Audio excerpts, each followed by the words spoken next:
예, 우리 김태주 형제님 색소폰 특주 너무 잘 들었습니다.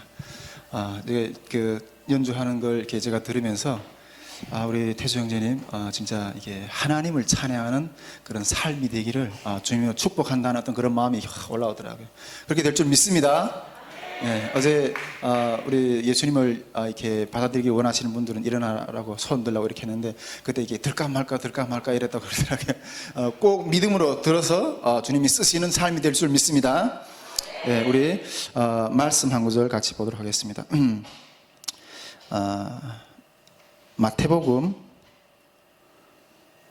7장 21절에서 23절 말씀이 되겠습니다.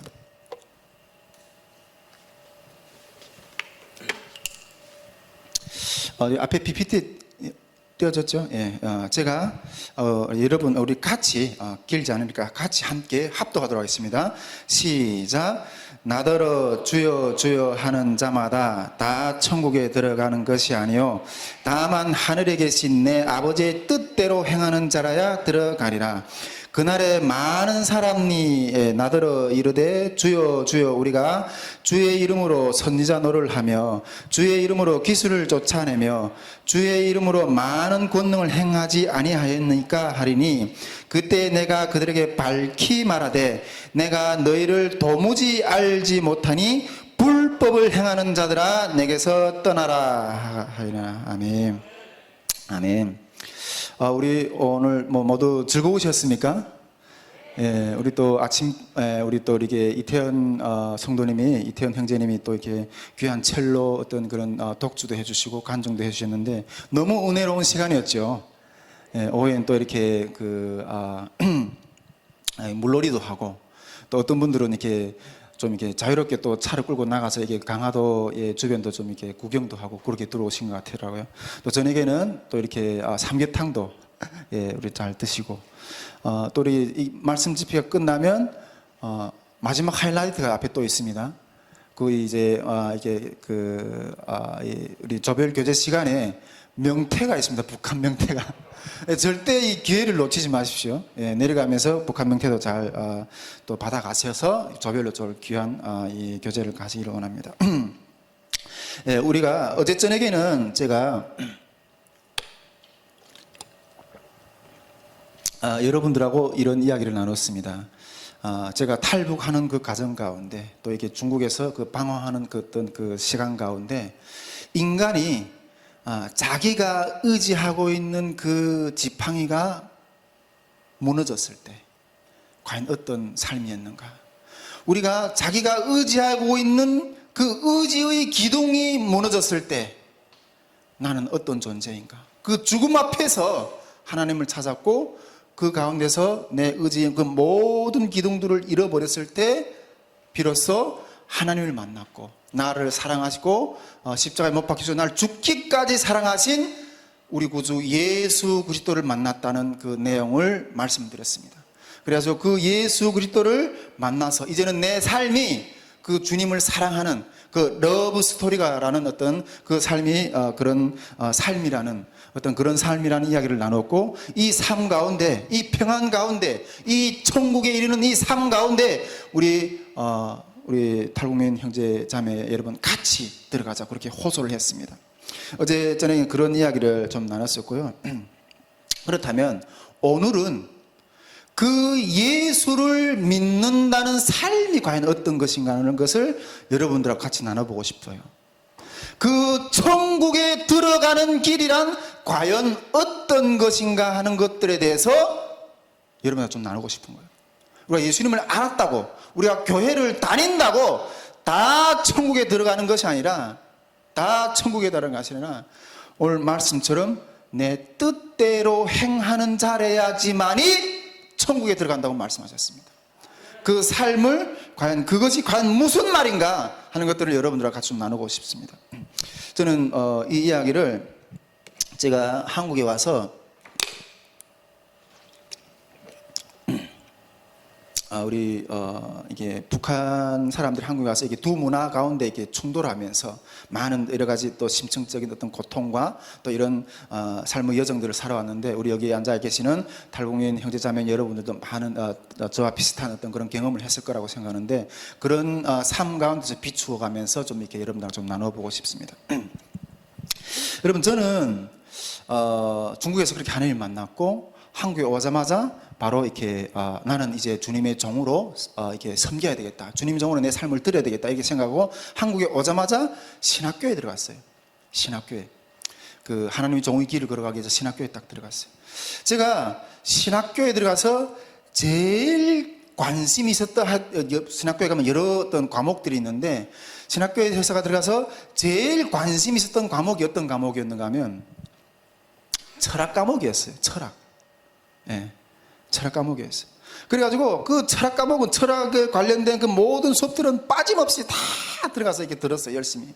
그리고 제가 이렇게 밥은 못 사 먹어도, 옷은 못 사 입어도 책은 샀어요. 책은 사서 그렇게 열심히 이렇게 책을 샀어요. 그 책을 지금도 그렇게 붙잡고 있어요.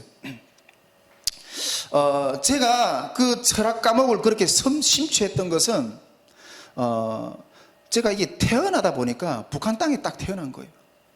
예. 저는 이렇게 북한 땅에 태어나다 보니까 저희 그 부모님들은, 저는 이렇게 우리 형제들은 오형제인데, 어제 오형제인데 이 대학도 못 가고 입당도 못 하고 군대도 못 갔어요.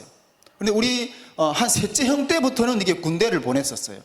그래서 저는 이렇게 군대까지 갔다 왔는데, 그리고 우리 형들은 그렇게 머리가 좋아도 대학도 못 갔어요.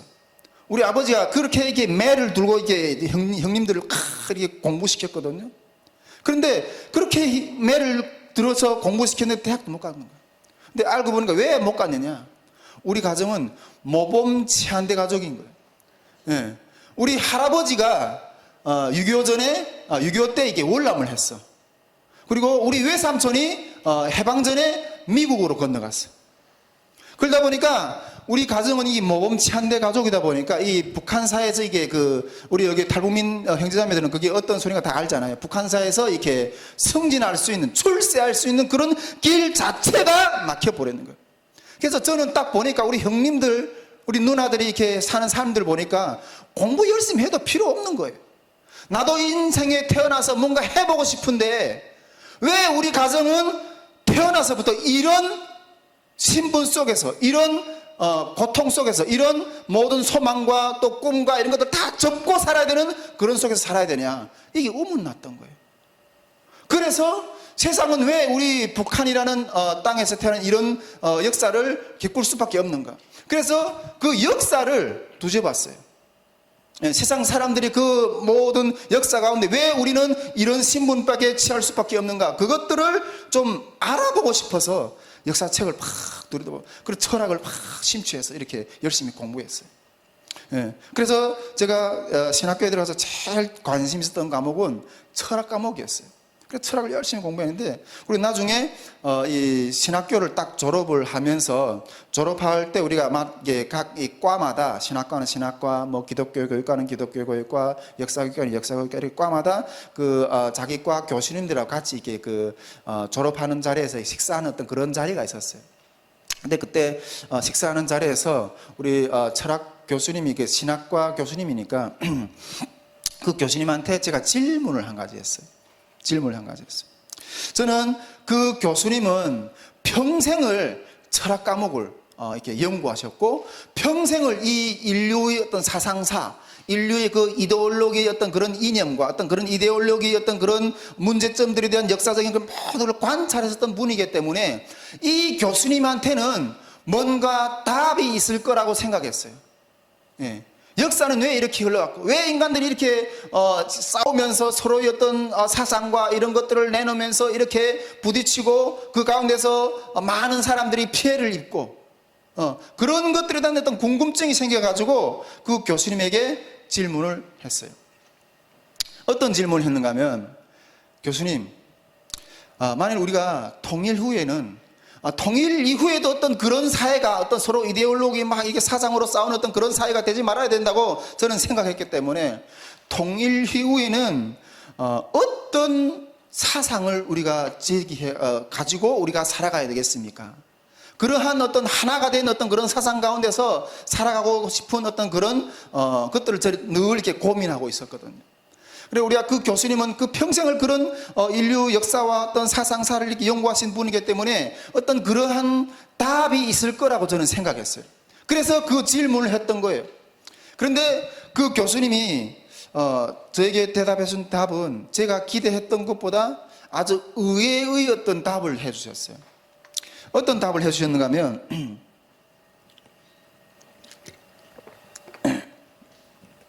어떤 이론이 필요한 게 아니라 어떻게 어울려 사는가 하는 게 더 중요하다, 이렇게 이야기하는 거예요.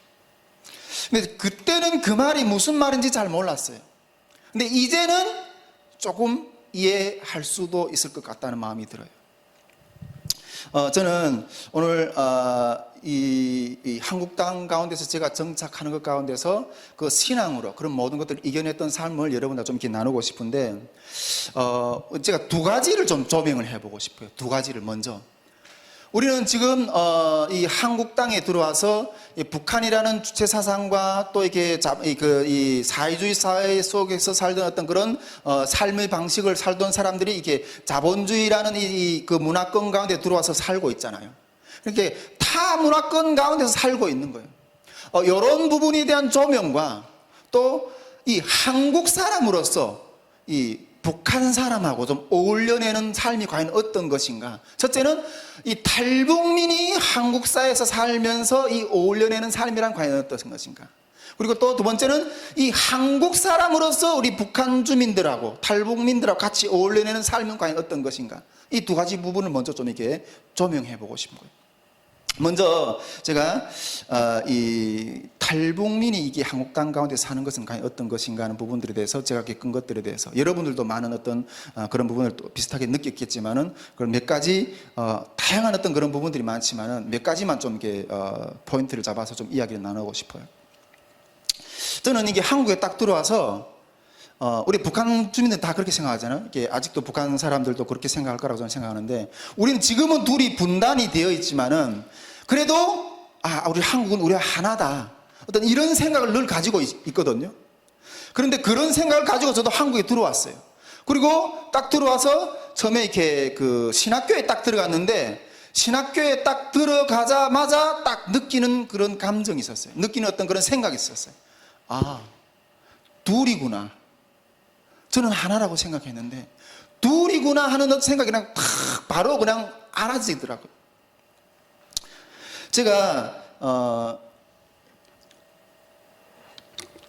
한국에 와서 한 20대 한 중반 정도 되는 한 청년에게 처음에 그런 질문을 했어요. 우리 친구한테는 저 북한이라는 존재가 과연 어떤 존재로 생각되냐 이렇게 물어봤더니 그 친구가 뭐 1초도 2초도 뭐거나 이렇게 생각할 어떤 그런 시간도 뭐 가지지 않고 그냥 바로 대답하는 거예요. 자기가 생각했던 어떤 그런 것들을 바로 대답하는 거예요. 뭐라고 말하는가 하면 고려인 뭐 이렇게 바로 대답하다. 우리 고려인이라는 건 어떤 사람들이에요? 뭐 중국의 조선족들 뭐 이런 사람들을 보고 고려인이라 하지 않아요. 우리 일제 시대에 이렇게 소련 쪽으로 이렇게 넘어갔다가 이게 나라가 형성이 되면서 다시 이렇게 못 돌아온 사람들, 러시아라든가 그쪽에 있는 사람들을 고려인이라고 생각하거든요. 고려인이라고 하잖아요. 그런데 이 한국에 있는 20대 이 젊은 청년들이 이 북한이라는 존재를 생각할 때 고려인 정도로 생각해요. 그러니까 즉 이게 우리 역사 가운데 흘러오는 역사 가운데 그냥 이렇게 떨어져 나간 어떤 한 족속 이 정도로만 생각하는 거예요. 예. 제가 저하고 계속 이렇게 탈북민 선교를 북한 선교하고 중국에서 이렇게 탈북자 사역을 하고 하는 어떤 그런 오랫동안 사역을 했던 어떤 그런 선교사님 한 분 계세요. 지금도 계속 그 사역을 하시는데 어느 몇십 년 그 사역을 하고 계셔요. 근데 그 선교사님과 어느 날 한번 같이 앉아서 이야기 나누는데 그 선교사님이 하는 소리가 그래요. 지금도 북한에서 이렇게 그 탈북한 어떤 그런 탈북자들 만나서 이렇게 교육하고 가서 이러는데, 만날 때마다 느끼는 게 우리 북한 사람들은 외국인 같다는 거예요. 예, 외국인 같다는 거예요. 이렇게 이제는 북한하고 우리 한국하고 이질화될 대로 되어 있고 달라질 대로 달라진 거예요. 우리는 둘이 아니라, 우리는 하나가 아니라 이미 둘이 되었어요. 그런 것들을 제가 처음에 느꼈어요. 그리고 또 두 번째로 조금 이게 충격적으로 느꼈던 게 어떤 부분들이었는가 하면 이 언어의 차이랄까? 저는 제가 이렇게 삶을 살면서 제 주변에 또 다니는 교회들과 주변에만 사는 사람들하고 이렇게 교제하는 것 가운데 제 이 말씨를 고치라는 어떤 이야기를 몇 번 들었어요. 여러분, 제 말투가 이게 북한 말씨가 많이 묻어 나오나요? 예, 묻어 나오죠. 아직도. 그래 많이 퇴색됐지만은 그래도 아직도 북한 말씨가 많이 이렇게 흘러 나오는 거예요. 어떤 목사님은 지방에서 올라온 목사님인데 저보고 그래요. 전도사님, 그 말씨를 고치세요. 이러는 거예요. 그 말씨를 고치지 않으면 목회하기가 힘듭니다. 자기도 지방에서 올라왔는데 이 사투리를 이게 고치기 위해서 엄청 노력했다는 거예요. 그 사투리를 고치지 않으면 성도들이 싫어한다는 거예요. 한 번은 제가 이렇게 우리 집 동네에 이 떡볶이를 하는 어떤 여의도 순봉교회 다니는 권사님이 한 분 계시거든요. 근데 그 권사님은 제가 지나갈 때마다 언제 한 번 이렇게 그 떡볶이를 한번 사 먹었는데, 제가 북한에서 왔다는 이야기를 들어 이후부터 그냥 가게 되면 떡볶이를 무료로 계속 주시는 거예요. 정말 먹기 싫을 대로 줘요. 예. 그래서 정말 이게 잘 얻어 먹고 그러고 있는데, 어느 날 갑자기 그렇게 저를 좋게 대해주시던 그 권사님이 갑자기 저보고 이렇게 딱 그렇게 얘기하는 거예요. 전사님, 그 말투로 좀 고치세요 하는 거예요. 말투를 좀 고치세요. 말투를 고치죠. 근데 그 말을 딱 듣는데 제가 그 거부감이 드는 거예요. 거부감이 드는 거예요. 제가 이 한국에 처음 와가지고 중국에서 7, 8년 세월 사는 동안에 북한에다 이렇게 연락할 어떤 그런 환경도 안 됐고 이래서 연락을 못 했는데, 한국에 와서 그래도 좀 시간적 여유도 있고 뭐 돈도 좀 있고 이래가지고 북한에다 연락을 했어요. 우리 누나한테 전화를 했어요. 전화를 딱 이렇게 브로커를 통해서 딱 이렇게 연락을 했는데, 전화하고 딱 봤는데 우리 예, 그래가지고 얼마나 뭐 이렇게 막 마음이 막 쓰리고 아프고 그랬겠어요. 그런데 누나하고 전화하는데 내 마음이 미안한 거예요. 미안한 거예요. 왜 미안한가 하면 우리 누나는 오리지널 북한 말씨를 그대로 쓰는 거예요. 그런데 내 말씨는 많이 퇴색되어 있는 거예요. 다른 사람하고 이야기하는 것 같더라고요. 중국에서, 한국에서 이게 오다 보니까, 살려고 하다 보니까 나도 모르게 이 말이 변해져 있는 거예요. 그런데 누나인데 말씨가 다르니까 이게 다른 사람하고 이야기하는 것 같더라고요. 그래서 저보고 전도사님, 그 말씨를 고치시오 하는 분들한테 그런 말을 제가 거부해요. 이 말씨는, 내 말씨는 내 고향의 마지막 어리다고. 이것마저 내가 잃어버리면 내 고향을 완전히 다 잃어버릴 것 같다고. 그 언어를 언어적인 부분에 대한 어떤 충격, 그런 것들이 좀 솔직히 힘들었어요. 우리 많은 탈북민들도 그렇고 뭐 좀 이렇게 그런 것들을 현장에서 많이 느낄 거예요. 우리 조선족들도 많이 어떻게 해서는 이게 한국말씨를 쓰려고 그래야지 이렇게 이게 대중적인 어떤 그런 분위기 가운데 들어갈 수가 있으니까. 이게 뭐 북한 말씨 쓰고 이러면 이게 사회적으로 이렇게 뭔가 이렇게 그 차별 대우를 받는 어떤 그런 것들이 있잖아요. 어떻게 해서나 이렇게 한국화의 어떤 그런 것들을 이렇게 따라 해보려고 이렇게 말씨를, 그런 것들이 많잖아요. 그게 현실인 거예요. 하도 교회니까 뭐 사랑하고 막 이런 사랑이 나눠지고 뭐 이렇게 하지만은 사회에 나가봐요. 냉정해요. 그래서 그런 어떤 그 계열 가운데 이렇게 들어가려고 얼마나 몸부림치며 싸우고 있어요. 그런 부분들이 처음에 좀 많이 거부감이 들었고 힘들었어요. 여기서 한 가지만, 물론 다양한 어떤 그런 부분들이 많지만은 한 가지만 더 이야기하고 싶은데, 저는 한국 사회에서 또 이렇게 힘들었던 부분 한 가지가 어떤 부분인가 하면, 이 한국 사회가 우리 탈북민들을 바라보는 이 도덕적인 기준, 이 도덕적인 기준이 잣대가 너무 힘든 거예요. 너무 힘든 거예요. 제가 한국에 처음 왔을 때 그 신학교를 다니고 이 신학교를 졸업한 다음 신대원에 이렇게 목사 안수를 받으려면 신학교를 4년 다니고 대학원에 올라가서 3년 더 다녀야 되거든요. 그 대학원에 올라가려고 이렇게 원서를 내면서 들어가던 중에 대학원에 올라가다가 3번이나 떨어졌어요. 3번이나 떨어졌어요. 그래서 지금 사수 만에 4번째 만에 4년 만에 들어가서 대학원에 들어가게 됐어요. 제가 그 대학원에서 저는 이렇게 우리 총신을 나왔는데, 물론 다른 신학교도 늘 갈 수도 있지만은, 다른 신학교는 여기 안 되면 다른 데로 갈 수 있지만, 우리가 중국에서 우리를 양육해 주셨던 우리 그 선교사님이 다 우리 그 총신 출신들이기 때문에 어떻게서나 거기로 들어가고 싶어. 여기밖에 안 된다고. 그래서 계속 거기다 이렇게 원서를 넣었던 거예요. 근데 계속 떨어진 거예요. 3번이나 떨어졌어요. 4번째 만에 들어갔는데, 그 떨어졌던 이유가 뭔지 아세요? 대학교에서 대학원 들어가서 떨어졌던 이유가 제가 2번 결혼했다는 거예요.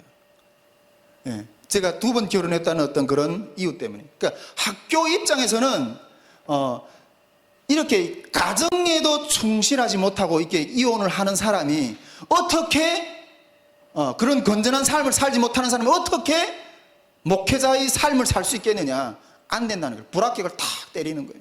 그때마다, 넣을 때마다. 근데 그런 도덕적인 기준들을 계속 이렇게 잣대를 가지고 이렇게 저를 정지하고 이렇게 너무 힘들었어요. 제가 이렇게 한국에 딱 와보니까, 저 싱글로 왔잖아요. 독신으로 왔잖아요. 이게 한국 땅에서 가장 이게 빨리 정착할 수 있는 길은 결혼하는 길이더라고요. 그래가지고 이게 결혼을 어떻게 할까 이렇게 생각하다가, 이게 한국에는 뭐 아는 사람도 없고 뭐 이렇게 이해하는 사람도 없다 보니까 중국에서 7년 동안 살면서 같이 지냈던 사람들의 소개로 중국 자매를 한 사람 소개받았어요. 그래서 제가 중국에 가서 이렇게 그 자매를 같이 이렇게 교제를 하면서 이야기를 나눠보니까, 나는 이렇게 평생 주님의 길을 가야 되고 북한 선교에서 헌신해야 되는 사람이다. 이런 부분들에서 우리 자매는 동의하는가? 그러면 내가 결혼을 할 수 있는 어떤 그런 이렇게 마음이 있다. 이렇게 하니까 오케이 괜찮다 이러더라고요. 그래서 이 자매인가 보다 이렇게 하고 한국에 들어와서 결혼 수속을 했어요. 네, 국제 결혼 수속을 했어요. 국제 결혼 수속을 쫙 하면서, 그러면서 한쪽으로는 계속 이 자매하고 이렇게 통화를 하면서 이렇게 그 자매에 대해서 알아가려고 이렇게 했는데, 근데 그래서 느낌이 안 좋은 거예요. 이 자매는 저하고 결혼을 하려고 이렇게 한국에 오려고 하는 어떤 그런 것이 아니라, 이 한국에 오려고는 목적으로 이렇게 어떤 그런 것들을 한다는 어떤 그런 느낌이 드는 거예요. 그래가지고 이거는 안 되겠다. 결혼이라는 건 평생 한 번밖에 없는 이 중요한 대소사인데, 이걸 이렇게 한번 이렇게 실수하면 큰일이 나잖아요. 그래서 이게 안 되겠다. 그래서 그 결혼 수속을 하던 걸 이렇게 딱 중단시켰어요. 중단 딱 시키고, 내가 이게 결혼 수속을 하던 것들을 이렇게 이렇게 했다고 생각하니까, 이건 이 결혼은 이루어지지 않은 거다. 이렇게 저는 그렇게 생각했었거든요. 그렇게 하고, 2번째로 이렇게 좀 시간 지나서 지금의 우리 집 사람을 만났어요. 우리 집 사람을 만나가지고, 결혼식 날짜도 다 잡고, 매식장도 다 준비하고 이렇게 하고 저 동사무소에 가서 결혼신고를 하러 딱 갔어요. 예, 결혼신고를 하러 딱 갔는데, 내가 딱 보니까 나는 이미 결혼을 한 사람인 거예요. 결혼을 한 사람인 거예요. 이미 저는 이게 그 문세를 모르다 보니까 그 서류를 떼가지고 내 호구에 올려야지 호구에 올려야지 이렇게 해서 중국에 보내서 이렇게 들어올 수 있잖아요. 이미 올려져 있고, 그래 그 사람이 중국 사람하고 나는 이미 결혼이 되어 있는 사람인 거예요. 그러다 보니까 내가 지금 우리 집 사람하고 결혼을 하려면 이혼 절차를 먼저 밟고 그 이혼 이후에 결혼 등록을 할 수가 있는 거예요. 그것 때문에 엄청 집사람하고 힘들었어요. 예. 사실은 제가 이런 가정 가운데서 결혼을 한 번 했지만은 서류상으로는 2번이 되어 있는 거예요. 2번이 되어 있는. 그런데 이 대학원의 입장에서는 그 사람들이 내 삶을 알아요? 모르잖아요. 그냥 서류상에 있는 어떤 그런 기록을 보고 이 사람은 나를 평가하는 거예요. 그러면서 결혼을 두 번을 한 사람이, 가정 하나 책임지지 못한 사람이 어떻게 하나님이 양떼들을 돌볼 수 있겠는가 이러면서 퇴짜를 넣는 거예요. 근데 그 한국 사회의 우리 탈북민들이 그 삶을 이해해 주려고도 안 하는 그 한국 사회의 어떤 도덕적인 기준이 너무나도 힘들었어요. 그 3년 4년 세월 동안 아무것도 못하면서, 제가 가정을 가진 사람이 아무것도 못하면서 돈도 못 벌고 이러면서 이렇게 그것만 계속 바라보다 얼마나 힘들었겠어요. 그런 것들 가운데서 너무나도 힘들었어요. 여러분, 우리 탈북민들도 정말 많은 사람들의 부모 형제들 어떤 그런 축복을 받으면서 정말 이런 이 가정을 이루고 결혼을 하고 이렇게 하는 어떤 그렇게 원하는 사람들이 있잖아요. 그런데 삶이 안 되잖아요. 그런 상황이 안 됐잖아요. 정말 우리 탈북민들이 여정을 보면 그냥 물 한 그릇에서 떠놓고 마음이 맞는 사람이면 그래 같이 가정을 이루고 사는 그러한 어떤 삶이 어떤 그런 상황들인데, 이런 것들을, 이런 밑바닥을 이해를 안 하고 그냥 이렇게 도덕적인 기준으로 이렇게 확 잣대를 누르는 이런 부분들이 너무나도 힘들었던 거예요. 이렇게 한국 사회에서 이렇게 탈북민들이 물론 여러 해를 겪은 사람들은 좀 해수 겪은 사람은 좀 다르지만은 이게 정착을 못하고 또 다시 다른 해외로 떠나가고, 이게 우리 현재 한국 사회에 나와 있는 많은 탈북민들의 어떤 실제적인 모습이라고 저는 생각합니다. 이것을 저는 여러분들하고 똑같이 이렇게 겪었어요. 자, 이것이 한국 사회에 들어와 있는 우리 탈북민들이 겪는 어떤 그런 고충이라면, 자, 이제는 시각을 바꿔서 다른 모습을 한 가지 좀 더 보려고 해요. 이제는 그러면 한국 사회 아니라 탈북민 사회에 들어와 있는 한국 사람은 어떤 고충을 겪고 있느냐, 그런 걸 좀 보고 싶은 거예요. 저는 하나님 만난 다음에 북한 선교를 이렇게 주님 비전을 받고 그 길을 제 삶을 드리기로 하고 이렇게 결단한 이후에 걸어가면서 하나님 분명히 우리 한반도 가운데 통일 한국을 두실 건데, 이 통일을 경험을 해봐야 되잖아요. 우리가 어제도 우리가 이야기했지만은 우리 탈북민들은 하나님이 이 땅 가운데 부르신 사명자예요. 이 땅 가운데서 먼저 우리가 예수님 안에서 회복이 되고 승리하면 나중에 통일됐을 때 하나님께서 우리가 귀하게 쓰임을 받는 그러한 일꾼들이라는 거예요. 사명자들이라는 거예요. 아멘이십니까? 예. 그런 어떤 비전을 바라보면서, 물론 한국 사회에서도 우리가 그런 통일이라는 어떤 그런 부분들을 훈련하고 있지만은 특히 가정에서 먼저 통일을 경험해 보고 싶은 거예요. 예, 가정에서 먼저 통일을 경험. 그래서 하나님 앞에 기도했어요. 오래전부터 기도했어요. 하나님, 결혼을 남한 자매하고 할 수 있게 해달라고. 가정에서부터 먼저 그 통일을 잃어보고 그 통일을 잃어본 어떤 그런 경험을 가지고 나중에 저 북한 땅에 가서도 우리 갈라진 두 민족이 하나로 주님 앞에 세워지는 것 가운데 내가 쓰임을 받고 싶다고, 이렇게 주님 앞에 이게 가정에서부터 이렇게 결혼을 좀 이렇게 남한 자매하고 하게 해달라고 그렇게 하나님 앞에 기도했어요. 그 기도가 이루어졌을까요? 예, 아멘입니다. 예, 하나님이 응답해 주셔가지고 남한자매하고 결혼을 했어요. 남한자매 결혼을 했어요.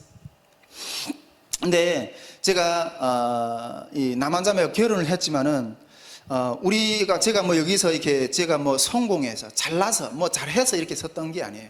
서서 여러분들한테 이해가는 게 아니에요.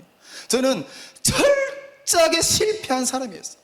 저는 철저하게 가정에서도 실패하고 정말 모든 삶을 열었던 그런 것 가운데 실패한 사람이에요. 실패한 사람. 우리 어떤 사모님이 그런 이야기를 하더라고요. 나는 이혼을 안 한 것만으로도 천국에 들어갈 수 있다고. 이혼을 안 한 것만으로도 천국에, 그만큼 고통을 겪으면서 그 가정을 지켰던 거죠. 그만큼 우리 가정에도 결혼의 어떤 그런 고통이 확 몰려오는 거예요. 결혼의 고통이. 제가 아까 한국 사회에 들어왔을 때 이 탈북민들이 어떤 힘들어하는 어떤 그런 심층에 대해서 나눴잖아요. 이 한국 사회는 한국 사회의 어떤 도덕적인 기준이 있어요. 사회적인 룰이 있어요. 근데 그것 가운데 우리 탈북민들이 들어가서 적응하기가 힘들어서, 그렇게 힘들어서 고통받는 거거든요.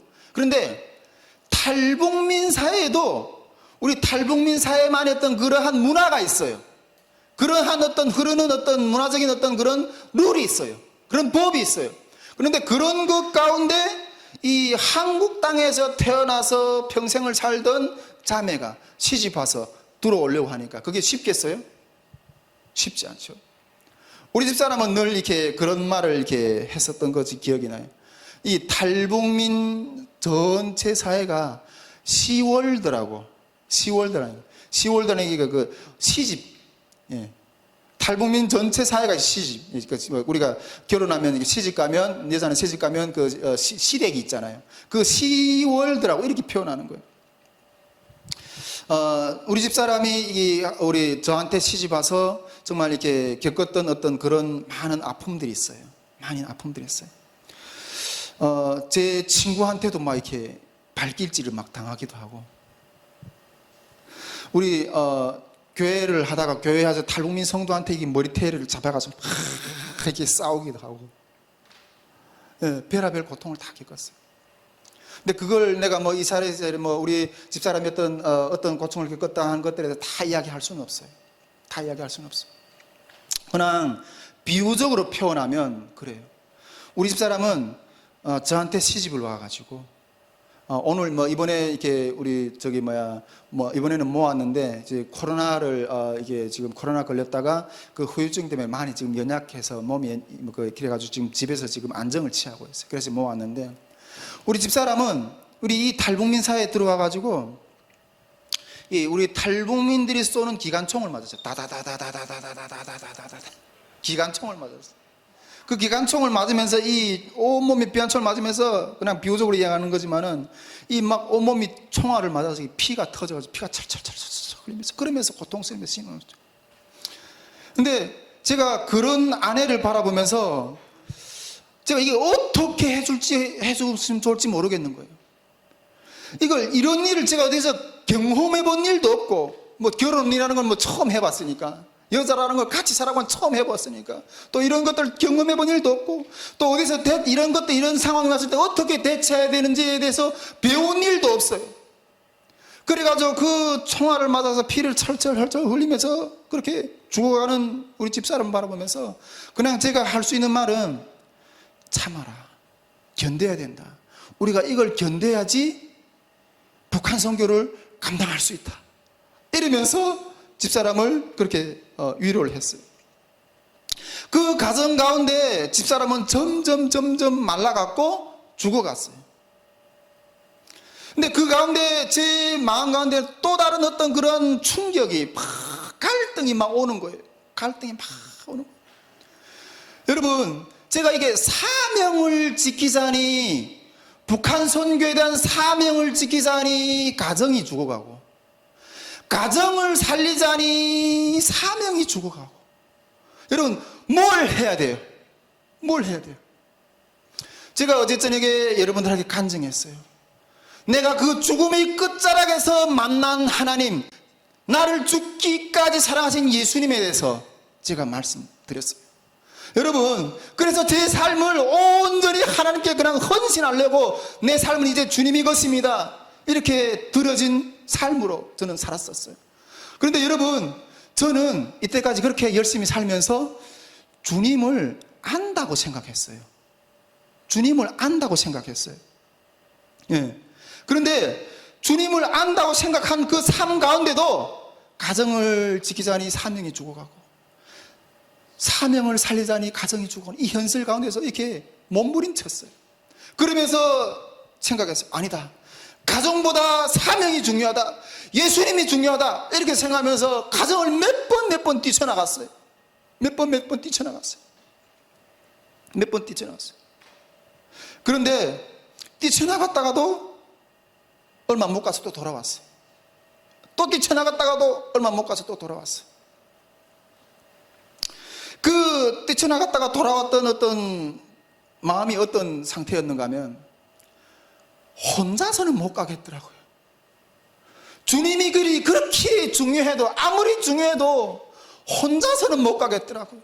여러분, 제가 북한에서 부모님들 설화에서 한 18년 정도 살다가 북한군에 가서 제대돼서 얼마 있다가 또 중국 탈북해서 그렇다면 뭐 잠깐 이렇게 돌아보면 18살 이후 때부터 계속 혼자서 사는 삶을 살았거든요. 그래서 이게 사람을 같이 산다는 게 이게 얼마나 소중한 것가는 걸 알았죠. 그 고독이라는 그 외로움을 알기 때문에, 너무 그 힘듦을 알기 때문에 그 상황 가운데 하나님이 가정을 이루어줬을 때 너무나도 감사했어요. 그런데 주님의 길이 아무리 그렇게 소중하다 해도 이 혼자 걸어갈 자신이 없는 거예요. 혼자 걸어갈 자신이 없는 거예요. 그래서 뛰쳐나갔다가 또 돌아오고, 뛰쳐나갔다가 또 돌아오고, 그렇게 했었어요. 그러면서 사명을 포기해야 되겠구나. 사명을 포기해야 되겠구나. 그래서 사명을 내려놓고 이제는 한 아내의 남편으로서, 한 아이의 아빠로서만 살려고 결단하고 사명은 죄버리고 돌아왔어요. 집으로 돌아왔어요. 그러는 것 가운데 제 주변에 있는 모든 관계들이 다 끊어놨어요. 친구들과의 관계, 동력자들과의 관계, 정말 어른처럼 섬기던 모든 분들과의 관계 다 끊어놨어요. 다 끊어놨어요.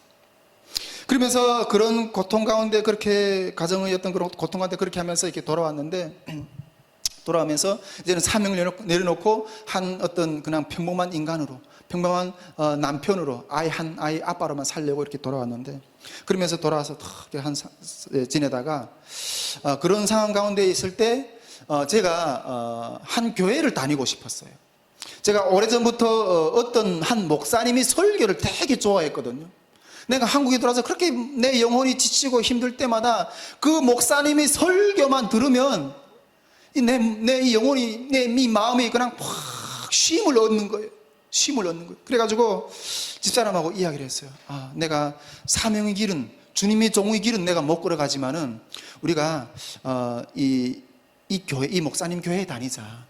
이 목사님 교회를 다니면서 이렇게 그 신앙생활을 하면서 우리가 가정생활하고 또 이렇게 하자. 그래서 집사람하고 그렇게 상의를 하고, 저는 그 삶 가운데서 이렇게 이제는 내가 평신도로 살지만은 그 목사님 교회에 가서 평신도로 열심히 섬기면서 가정생활도 하고 이렇게 하면 내 영혼이 편안히 쉴 것 같고 주님의 나라에 갈 때까지 정말 행복하게 내 평안하게 그를 살 수 있을 것 같다. 그래가지고 그 아내에게, 집사람에게 그렇게 해가지고 상의를 해서 그 목사님 교회를 찾아갔어요. 그 목사님 교회에 찾아가서 그때 아마 수요 예배 드렸던 것 같은데 수요예배를 드렸던 것 같은데, 예배를 마치고 끝나고 앞에 가서 목사님하고 만나서 이렇게 이야기를 드렸어요. 목사님, 제 어떤 상황을 이렇게 말씀을 드리면서 저는 이렇게 여사에서 이렇게 하다가 이렇게 된 삶인데 이제는 목사님 교회에 이렇게 출석하고 싶습니다. 이렇게 말씀을 드렸어요. 근데 그 목사님이 그 제 이야기를 쫙 처음부터 끝까지 쫙 들으시다가 딱 이렇게 한마디 저에게 이렇게 말씀을 던지시는데 이렇게 말씀하시더라고요. 지나가는 거지도 와서 뭘 돈 요구하고 또 거주지를 요청하고 이렇게 하면 도와줄 수 있지만은 사명을 버린 자는 못 받아주겠다는 거예요. 사명을 버린 자는 못 받아주겠다는 거예요. 내가 당신을 받아들이면 그 목사님이 자기가 하나님 앞에 벌 받는다는 거예요. 근데 그 말을 딱 하는데 제가 어떤 야구방망이로 어떤 뒤통수를 하나 확 후려맞은 것처럼 그런 이게 충격이었어요. 정말 엄청난 충격을 받고, 제가 그때 어느 뒷구멍이라도 있으면 그냥 너무나도 부끄러워가지고 뒷구멍이라도 있으면 그냥 이게 들어가 숨고 싶더라고요. 저는 그때 그 목사님 말씀이 어떻게 들렸는가 하면, 제가 천국문 앞에 딱 이르렀는데 그 천국문 앞에서 주님이 저보고 나는 너를 모른다. 이렇게 말씀하시는 것 같았어요. 너무나도 충격이었어요. 여러분, 제가 어제저녁에도 이야기했지만은 제가 예수님을 만났잖아요. 중국의 그 죽음의 삶의 어떤 그런 여정 가운데 예수님을 만났잖아요. 그 예수님을 만난 이후부터 제 예수님한테 주님이 일하는 부분들이라면 교회에 주님이 어떤 그런 모든 사역에 제 삶을 그냥 올인했어요. 다 던져버렸어요. 남들은 공부하다 이게 공부를 열심히 하는 수험생들은 코피를 많이 흘리면서 공부하잖아요. 남들은 공부하다 코피를 흘린다지만 저는 주님의 사역을 하다가 코피를 흘리면서 사역했어요. 새벽마다 일어날 때마다 코피가 확 터지. 그걸 머리를 적시면서 이러면서 그러면서 사역을 했어요. 그러면서 사역했어요. 하나님이 기뻐하시는 일이라면 물불을 가리지 않고 했어요. 하나님이 기뻐하시는 일이라면. 고아 우리 중국에 있는 우리 탈북자 여성들이 낳고 이렇게 잘 이렇게 돌보지 못한 그런 애들이 있잖아요. 그런 애들을 돌보는 사역. 그리고 또 이게 한국에 들어와 있는 우리 중국인 외국인 노동자들이 있잖아요. 그 외국인 노동자 사역 안산에서 내가 몇 년 했어요. 제가 중국에서 그렇게 외인으로 나그네로 살 때였던 그 외로움, 그 어떤 삶의 고통을 알기 때문에 이 한국 땅에 와서도 그렇게 힘들게 지낼, 그런 마음으로 힘들게 지낼 그런 외국인들을 향해서 가서 정말 가서 뭐 이렇게 회사에서 도움 못 받으면 가서 도움 받아주고, 어디 이렇게 보험 뭐 이렇게 상해를 받아서 이러면 가서 이렇게 치료받을 수 있는 거 도와주고, 정말 그러면서 다 이거는 하나님이 기뻐하신 일일 거야. 나그네를 돕는 삶을 그렇게 열심히 했어요. 그리고 또 우리 탈북민들 어떤 그런 사역도 같이 이렇게 열심히 이렇게 하면서 정말 주님이 기뻐하시는 일이라면 물불을 가리지 않고 했어요. 제 온 삶을 올인해서 다 던져서 했어요. 여러분, 제가 그렇게 했던 이유가 뭐겠어요? 주님이 이제 나에게 주신 그 시간들, 삶의 그 모든 어떤 주님이 주신 어떤 그런 은혜들을, 주님이 주신 어떤 그런 은사들을 주님을 위해서 다 쓰다가, 주님을 위해서 다 드리고, 나중에 주님 앞에 섰을 때, 주하나, 잘했다. 주님이 그 집에 들어갈 수 있는, 주하나, 그 잘했다는 그 말 한마디를 들으려고 그렇게 열심히 했던 거예요. 주님이 그 말 한마디에 그 말씀을 해주시면 지금까지 그 모든 외롭고 지금까지 그 모든 그런 힘들었던 그런 것들 가운데 그런 것들 다 보상이 될 수 있을 것 같았어요. 저는 그렇게 생각하거든요. 여러분 그렇지 않아요? 여러분 이제 다 한 사람도 빠짐없이 다 이제 주님 앞에 설 건데, 내가 너에게 준 그 인생의 시간들 동안, 너에게 줬던 그 인생의 모든 그 물질들, 너에게 준 모든 그 건강, 너희는 어디다 쓰고 왔느냐? 아, 나는 나를 위해서 열심히 살다가 왔습니다. 이렇게 대답할 거예요? 저는 주님 앞에서 그 말 한마디 들으려고 열심히 했어요. 여러분, 저도 사람이에요. 정말 잘 먹고 싶고, 잘 입고 싶고, 정말 신발 하나, 옷 하나, 차도 좋은 차, 좋은 집, 그런 것들을 쓰고 싶은, 살고 싶은 욕심이 있어요. 그런 것들은 것도 다 내려놓고 그냥 주님 앞에 열심히 내 삶을 들었던 거예요. 주님이 그 말 한마디가 지금까지 이 땅 가운데 고통을 겪으면서 살았던 그 모든 것들이 보상이 된다고 생각했기 때문에. 우리 여기 탈북민 목회자들도 앉아 계시지만은 솔직히 우리 탈북민 목회자들이 가족들 가운데서 이렇게 환대를 못 받아요. 왜 못 받냐? 너는 그거 이렇게 밥이 나온다, 그걸 그렇게 열심히 섬기냐? 좀 돈이나 좀 열심히 벌어서 북에 있는 형제들 좀 돕고 가족도 좀 데려오고 그래야지. 그래, 그걸 못 하잖아요. 목회자들은 돈을 버는 어떤 그런 삶이 아니잖아요. 그러다 보니까 열심히 이 일을 하다 보니까 가족들한테 이게 소외당하고 미움되는 어떤 그런 모습들이 있어요.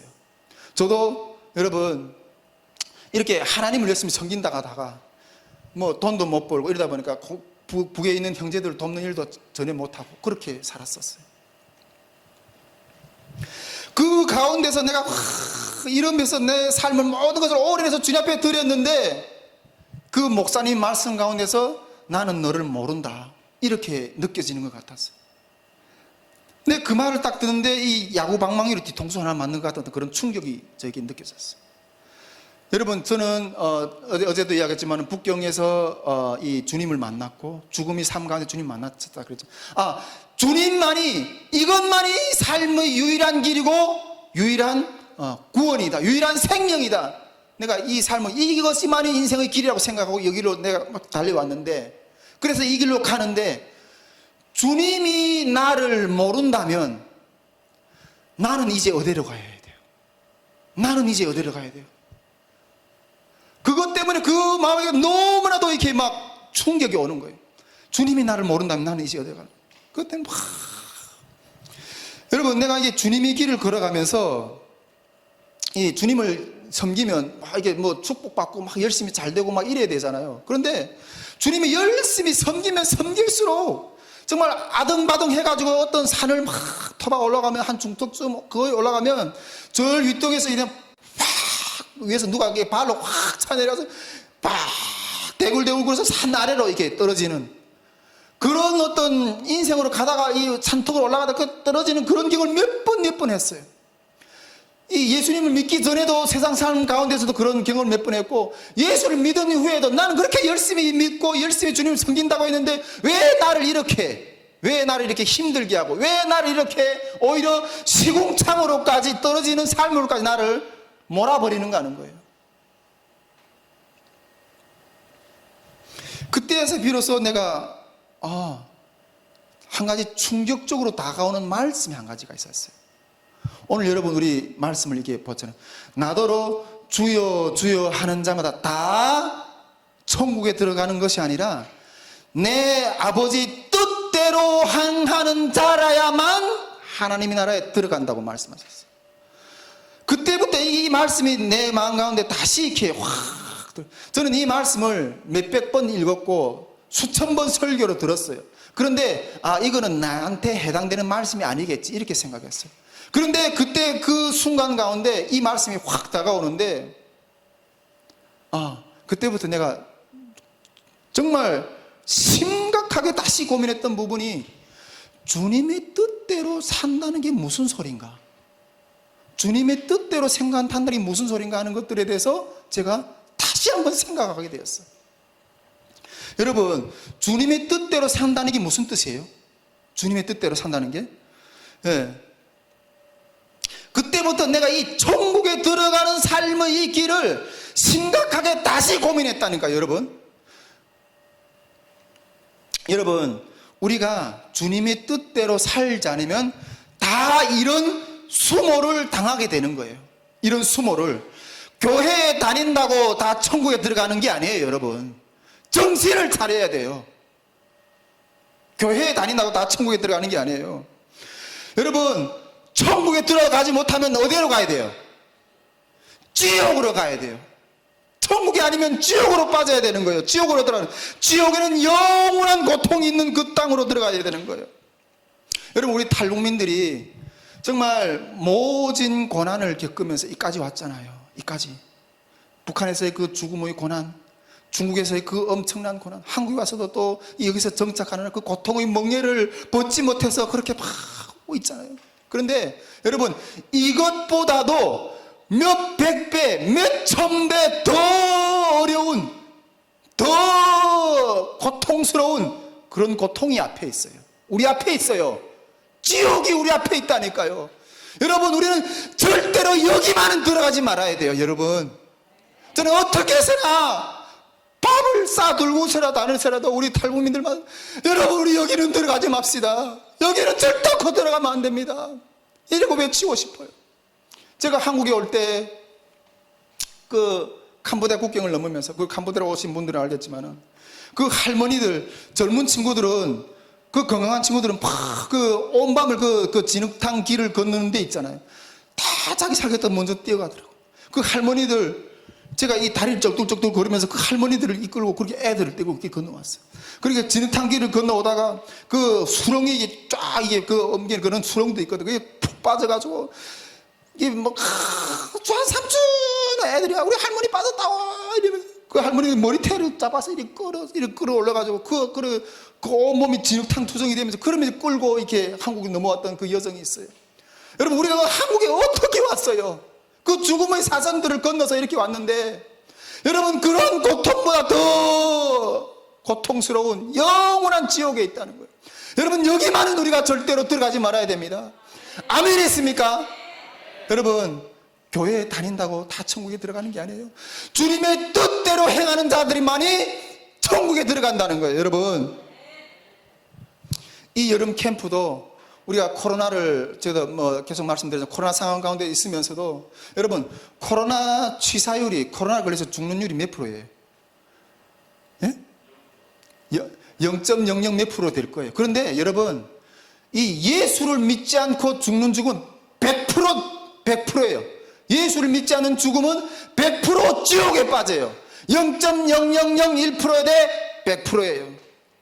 그래서 우리 형제 자매들이 이 길만을, 이 고통 속에서 헤드기는 것에서 구원하려고, 여기만은 빠지면 안 된다고 코로나의 이 상황 가운데도 우리는 이 집회를 해야 됩니다. 영원 구원의 말씀 집회를 해야 됩니다. 그러면서 이번에 또 세운 거예요. 여러분, 주님의 뜻대로 살지 않으면 다 지옥행이에요. 지옥행이. 정신을 차려야 돼요, 여러분. 그렇다면 여러분, 이 주님이 뜻대로 사는 삶이라는 게 뭔가 한 거예요. 주님이 뜻대로 사는 삶이라는 게. 그래서 우리가 이거는 엄청 깊은 고민과 또 이렇게 우리가 배워야 될 부분들이 많아요. 그래서 우리가 탈북민 말씀 학교를 준비를 했어요. 5박 6일 탈북민 말씀 학교. 여기 뒤에 보면, 뒤에 가다 보면 이렇게 이런 포스터가 있는데, 5박 6일 우리 탈북민 말씀 학교가 이게 2주 후에 8월 30일부터 9월 4일 동안 5박 6일 탈북민 말씀 학교를 준비했는데, 우리는 이 탈북민 말씀 학교에서 주님의 뜻대로 사는 것은 과연 무엇인가 하는 것들을 한번 깊이 우리 형제 자매들하고 한번 고민해 보고 싶은 거예요. 우리는 이 다시 물맷돌 선교에서 우리 탈북민들에게 이 5박 6일 말씀 학교를 통해서 주님의 뜻대로 살기 위한 어떤 그러한 고민과 이런 것들을 충분한 어떤 그런 이루기 위해서 이런 준비했는데, 이 학교에서 첫째로 말씀을 가르치려고 해요. 말씀을, 하나님의 말씀을, 성경을 가르치려고. 우리가 하나님의 말씀을 먼저 바로 알아야지 하나님이 뜻대로 사는 것이 무엇인가 하는 것도 우리가 알 수가 있거든요. 여러분, 지금 목사님들이 하는 설교를 통해서가 아니라 내가 직접 하나님 말씀을 읽고 그 말씀을 알아서 그 구원의 길을 스스로 걸어가는 그런 길을 이렇게 배워주기 위해서 그 하나님 말씀을 배우려고 하는 어떤 그런 부분들을 했고요. 여러분, 지금 수많은 이단들이, 신천지요, 수많은 통일교, 수많은 이단들이 우리 영혼을 훔쳐가려고 호시탐탐 노리고 있어요. 여러분, 우리가 한 번 하나밖에 없는 우리 영혼, 우리 삶을 그 도적놈들한테 빼앗기면 되겠어요? 우리 스스로 지켜야 돼요. 우리 스스로 지키려면 말씀을 알아야 돼요. 하나님의 말씀을.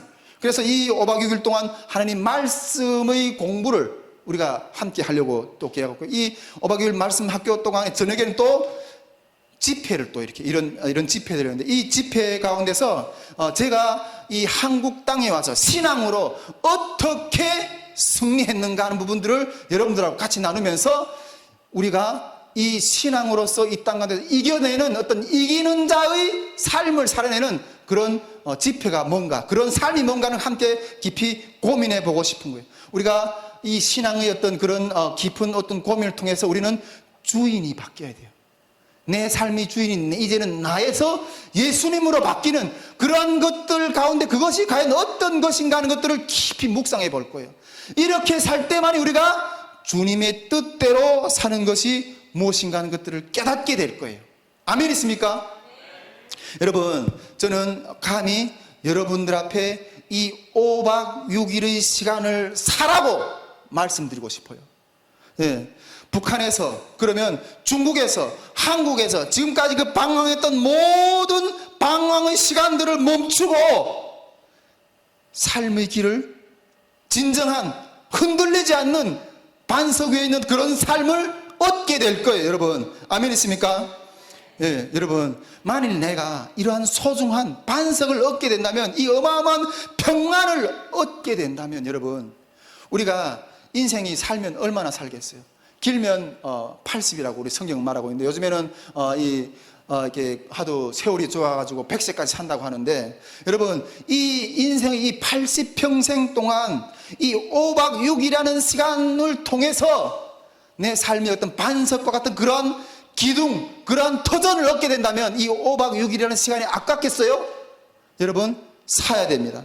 이 5박 6일이라는 시간을 저는 여러분들한테 이게 사기를 권유드립니다. 저는 어제도 제가 그 간증을 했지만은 그 중국에서 3년 반 동안 그 성경을 읽었다고 그랬잖아요. 성경을 읽었다. 그러면서 한쪽으로 읽으면서 여기서 무슨 밥이 나오냐, 이게 무슨 삶의 문제를 해결하는 어떤 그런 길이 나오냐, 이렇게 한탄하면서 읽고 있을 때 정말 그러면서도 이렇게 그렇게 했었는데, 그 시간들이 있었기 때문에 저는 하나님을 알게 되었고 그 하나님의 어떤 터전 가운데 그 반석 위에 제 삶을 올려놓고 그 이후로부터 흔들리지 않는 삶을 살아왔어요. 그 어떤 고난이 와도 그걸 이겨내는 삶을 살아왔어요. 여러분, 인생의 문제를 해결하기 위한 이 5박 6일의 시간을 여러분들이 살 수 있기를 주님의 이름으로 축복드립니다. 여러분, 그런데 이 5박 6일의 그 시간 동안 우리가 이게 하는 어떤 그 규칙들이 있어요. 5박 6일 동안 완전하게 우리 여기 김영준 집사님께 아까도 이렇게 잠깐 그런 멘트를 하셨는데 5박 6일 동안 완전하게 이게 군사훈련하는 것처럼 생활해요. 군사훈련하는 것처럼. 예, 군사훈련하는 것처럼 생각하는데 아침부터 이게 저녁까지 이게 군대식 훈련을 해요. 우리 지금 이게 2박 3일 동안 이렇게 정말 뭐 이렇게 조금 이렇게 에어컨이 좀 안 돼서 이렇게 조금 불편한 부분도 있었지만 이게 얼마나 좋은 환경이에요. 그런데 좀 이렇게 좀 부족한 환경 가운데서도 아마 이게 장소도 좀 이렇게 잠자리도 좀 더 불편할 거고 혹시 또 화장실도 조금 더 불편할 수가 있어요. 그러나 그 불편을 뚫고 인생의 문제를 해결하려고 하는 어떤 그런 마음으로 한번 이렇게 도전해 보고 싶은 거예요. 우리가 북한에서 탈북해서 중국에서 헤매면서 이렇게 한국까지 들어온 얼마나 많은 그 생사를 거는 싸움을 하면서 왔어요. 여러분, 이 생명의 터전을 얻는데 거저 앉아요, 여러분. 우리가 그것을 위해서 투자하고 사지 않으면 그러한 생명의 것들은 우리에게 챙겨질 수가 없어요. 하나님은 말씀하세요. 나를 간절히 찾는 자가 나를 만날 것이라고 이렇게 말씀합니다. 그래서 우리가 이 5박 6일 동안 아침 7시부터 일어나서 저녁 늦게까지 기도하고 말씀 읽고 저녁에는 집회하고 이렇게 진행할 거예요. 성경 말씀 공부하고 이러면서 그 5박 6일 동안 이 핸드폰도 다 꺼놓고 외출도 금지하고 이렇게 하면서 전적으로 말씀 가운데 내 인생의 문제를 고민하는 그러한 몸부림을 하는 어떤 그런 훈련의 학교를 지금 기획하고 있습니다.